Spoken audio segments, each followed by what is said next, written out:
मैं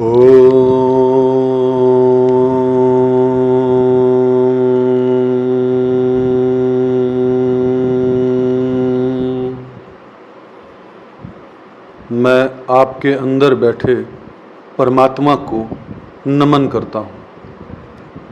आइए सुनते हैं शिव पुराण की रुद्र संहिता की इस कथा से ऋषि मुनि हमें क्या सिखाना चाहते हैं। हिमवान का पार्वती को शिव की सेवा में रखने के लिए उनसे आज्ञा मांगना और शिव का कारण बताते हुए इस प्रस्ताव को अस्वीकार कर देना। ब्रह्मा जी कहते हैं, नारद, तदंतर शैलराज हिमालय उत्तम फल फूल लेकर अपनी पुत्री के साथ हर्षपूर्वक भगवान हर के समीप गए। वहां जाकर उन्होंने ध्यान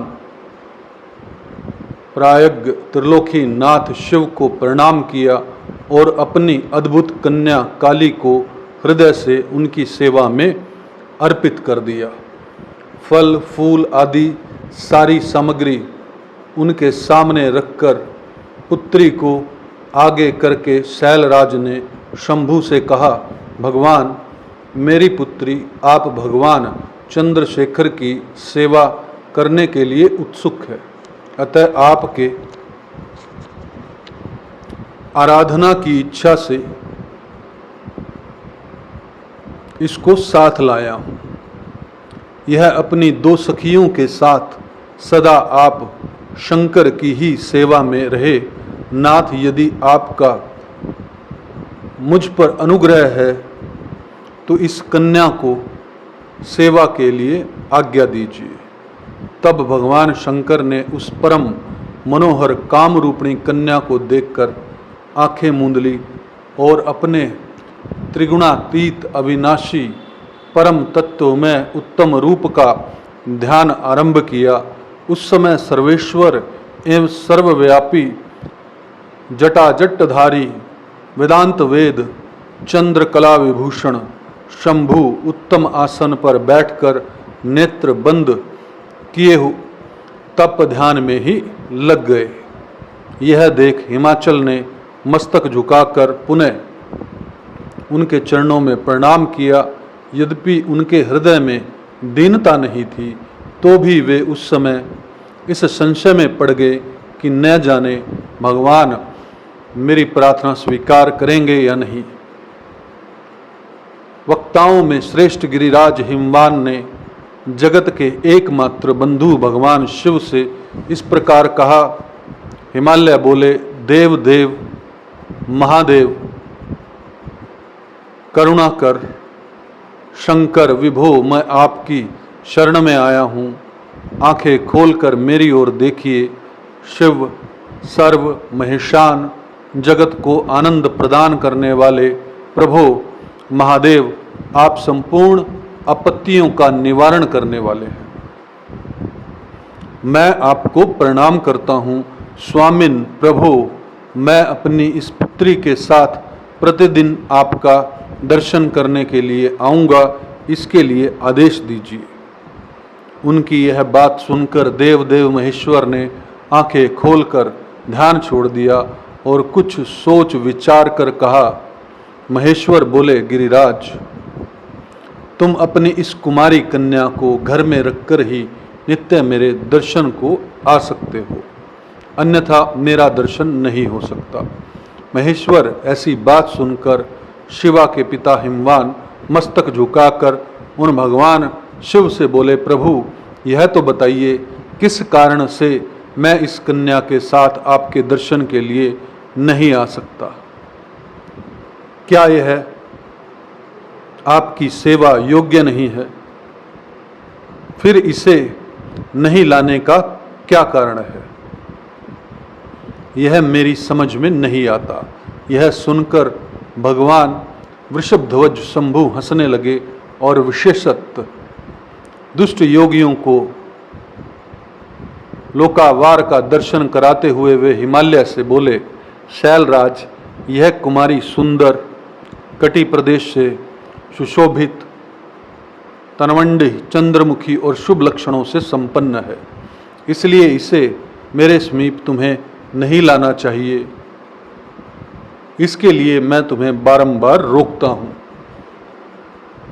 वेद के परंगत विद्वानों ने नारी को माया रूपिणी कहा है। विशेषत युवती स्त्री तो तपस्वी जनों के तप में विघ्न डालने वाली ही होती है। गिरिश्रेष्ठ मैं तपस्वी, योगी और सदा माया से निर्लिप्त रहने वाला हूँ। मुझे युवती स्त्री से क्या प्रयोजन।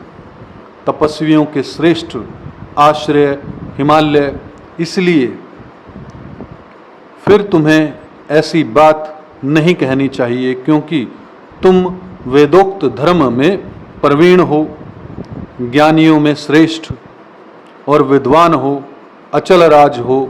स्त्री के संग से मन में शीघ्र ही विषय वासना उत्पन्न हो जाती है, उससे वैराग्य नष्ट होता है और वैराग्य न होने से पुरुष उत्तम तपस्या से भ्रष्ट हो जाता है। इसलिए शैल तपस्वियों को स्त्रियों का संग नहीं करना चाहिए, क्योंकि स्त्री महाविषय वासना की जड़ एवं ज्ञान वैराग्य का विनाश करने वाली होती है। ब्रह्मा जी कहते हैं, नारद इस तरह की बहुत सी बातें कहकर महायोगी शिरोमणि महेश्वर चुप हो गए। देव से शंभु का यह निराम्य, निष्प्रह और निष्ठुर वचन सुनकर कालिका के पिता हिमवान चकित, कुछ व्याकुल और चुप हो गए। तपस्वी शिव की कही हुई बात सुनकर गिरिराज हिमवान को चकित हुआ जानकर भवानी पार्वती उस समय भगवान शिव को प्रणाम करके विशद वचन बोली। पार्वती और शिव का दार्शनिक संवाद। शिव का पार्वती को अपनी सेवा के लिए आज्ञा देना और पार्वती द्वारा भगवान की प्रतिदिन सेवा। भवानी ने कहा, योगिन, आपने तपस्वी होकर गिरिराज से यह क्या बात कह डाली। प्रभु, आप ज्ञान विशारद हैं, तो भी अपनी बात का उत्तर मुझसे सुनिए। शंभो, आप तप शक्ति से संपन्न होकर ही बड़ा भारी तप करते हैं। उस शक्ति के कारण ही आप महात्मा को तपस्या करने का विचार हुआ। सभी कर्मों को करने की जो वह शक्ति है, उसे ही प्रकृति जानना चाहिए। प्रकृति से ही सबकी सृष्टि, पालन और संहार होते हैं। भगवान, आप कौन हैं और सूक्ष्म प्रकृति क्या है, इसका विचार कीजिए। प्रकृति के बिना लिंग रूपी महेश्वर कैसे हो सकते हैं।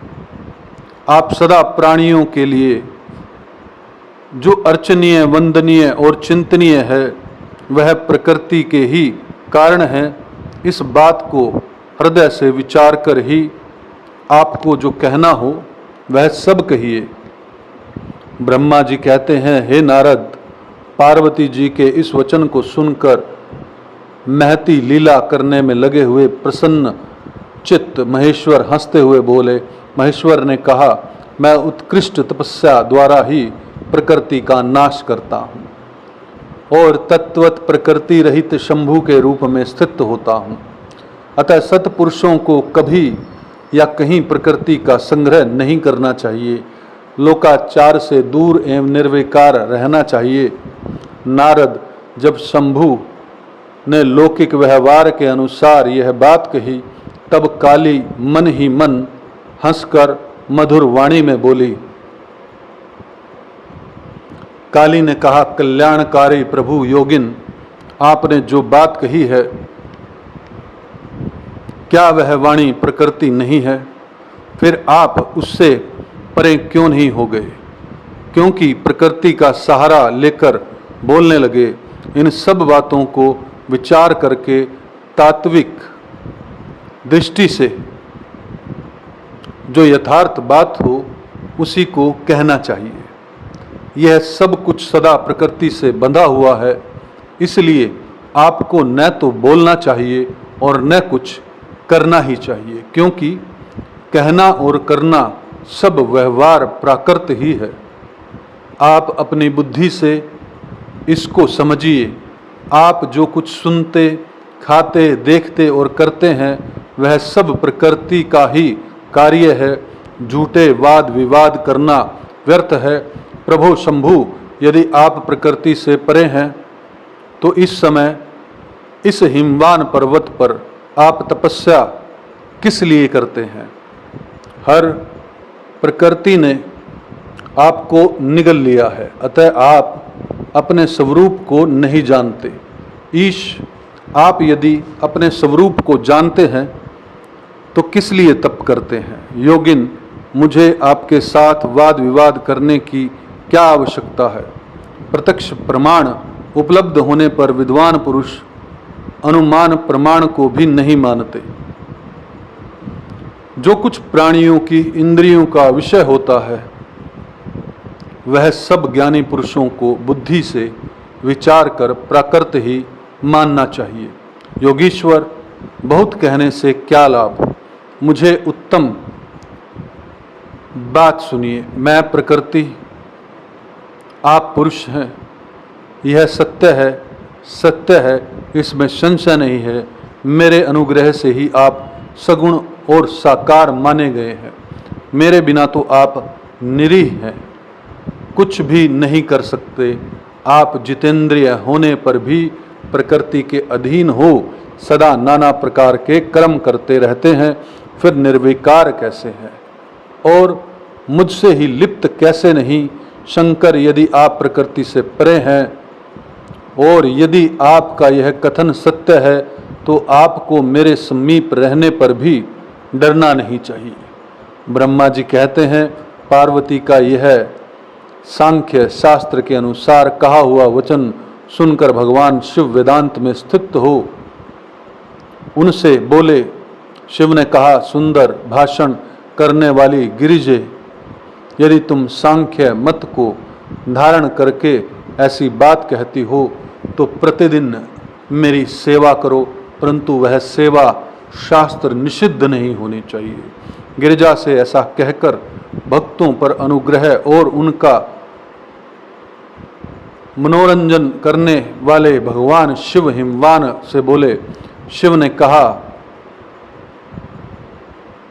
गिरिराज, मैं यही तुम्हारे अत्यंत रमणीय श्रेष्ठ शिखर की भूमि पर उत्तम तपस्या तथा अपने आनंद में परमार्थ स्वरूप का विचार करता हुआ विचरूंगा। पर्वतराज, आप मुझे यहाँ तपस्या करने की अनुमति दें। आपकी अनुज्ञा के बिना कोई तप नहीं किया जा सकता। देवादि देव शूलधारी भगवान शिव का यह कथन सुनकर हिमवान ने उन्हें प्रणाम करते हुए कहा, महादेव, देवता, असुर और मनुष्यों, संपूर्ण जगत तो आपका ही है। मैं तुच्छ होकर आपसे क्या कहूँ? ब्रह्मा जी कहते हैं, नारद, गिरिराज हिमवान के ऐसा कहने पर लोक कल्याणकारी भगवान शंकर हंस पड़े और आदर पूर्वक उनसे बोले, अब तुम जाओ। शंकर की आज्ञा पाकर हिमवान अपने घर लौट गए। वे गिरिजा के साथ प्रतिदिन उनके दर्शन के लिए आते थे। काली अपने पिता के बिना भी दोनों सखियों के साथ नित्य शंकर जी के पास जाती और भक्ति पूर्वक उनकी सेवा में लगी रहती। नंदीश्वर आदि कोई भी गण उन्हें नहीं रोकता था। तात महेश्वर के आदेश से ही ऐसा होता था। प्रत्येक गण पवित्रता पूर्वक रहकर उनकी आज्ञा का पालन करता था, जो विचार करने से परस्पर अभिन्न सिद्ध होते हैं। उन्हीं शिवा और शिव ने सांख्य और वेदांत मत में स्थित हो जो कल्याणदायक संवाद किया, वह सर्वदा सुख देने वाला है। वह संवाद मैंने यहाँ कह सुनाया। इंद्रियादितीत भगवान शंकर ने गिरिजा राज के कहने से उनका गौरव मानकर उनकी पुत्री को अपने पास रहकर सेवा करने के लिए स्वीकार कर लिया।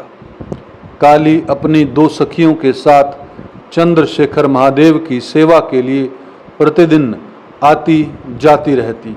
वे भगवान शंकर के चरण धोकर उस चरणामृत का पान करती, आग से तपाकर शुद्ध किए हुए वस्त्र से अथवा गर्म जल से धोए हुए वस्त्रों के द्वारा उनके शरीर का मार्जन करती, उसे मलती पोंछती थी। फिर 16 उपचारों से विधिवत हर की पूजा करके बारंबार उनके चरणों में प्रणाम करने के पश्चात प्रतिदिन पिता के घर लौट जाती रही। मुनि श्रेष्ठ, इस प्रकार ध्यान परायण शंकर की सेवा में लगी हुई शिवा का महान समय व्यतीत हो गया, तो भी वे अपनी इंद्रियों को संयम में रखकर पूर्ववत उनकी सेवा करती रही। महादेव जी ने जब फिर उन्हें अपनी सेवा में नित्य तत्पर देखा, तब वे दया से द्रवित हो उठे। इस प्रकार विचार करने लगे कि यह काली जब तपस्या पर्वत करेगी और इसमें गर्भ का बीज नहीं रह जाएगा, तभी मैं इसका पानी ग्रहण करूंगा। ऐसा विचार करके महालीला करने वाले महायोगीश्वर भगवान भूतनाथ तत्काल ध्यान में स्थित हो गए। मुने परमात्मा शिव जब ध्यान में लगे, तब उनके हृदय में दूसरी कोई चिंता नहीं रह गई। काली प्रतिदिन महात्मा शिव के रूप का निरंतर चिंतन करती हुई उत्तम भक्ति भाव से उनकी सेवा में लगी रही। ध्यान परायण भगवान हर शुद्ध भाव से वहाँ रहती हुई काली को नित्य देखते, फिर भी पूर्व चिंता को भूलकर उन्हें देखते हुए भी नहीं देखते थे। इस बीच में इंद्र आदि देवताओं तथा मुनियों ने ब्रह्मा जी की आज्ञा से कामदेव को वहां आदरपूर्वक भेजा। वे काम की प्रेरणा से काली का रुद्र के साथ संयोग कराना चाहते थे। उनके ऐसा करने में कारण यह था कि महापराक्रमी तारकासुर से वे बहुत पीड़ित थे और शंकर जी से किसी महान बलवान पुत्र की उत्पत्ति चाहते थे। कामदेव ने वहां पहुंचकर अपने सब उपायों का प्रयोग किया, परंतु महादेव जी के मन में तनिक भी क्षोभ नहीं हुआ। उल्टे उन्होंने कामदेव को जलाकर भस्म कर दिया। मुने तब सती पार्वती ने भी गर्भ रहित हो उनकी आज्ञा से बहुत बड़ी तपस्या करके शिव को पति रूप में प्राप्त किया। फिर वे पार्वती और परमेश्वर परस्पर अत्यंत प्रेम से और प्रसन्नता से पूर्वक रहने लगे। उन दोनों ने परोपकार में तत्पर रहकर देवताओं का महान कार्य सिद्ध किया। भक्तजनों, इस वीडियो में इतना ही। इस कथा से आपको कुछ सीखने को मिला हो तो इसे लाइक और शेयर कीजिएगा और हमारे इस चैनल को सब्सक्राइब कीजिएगा।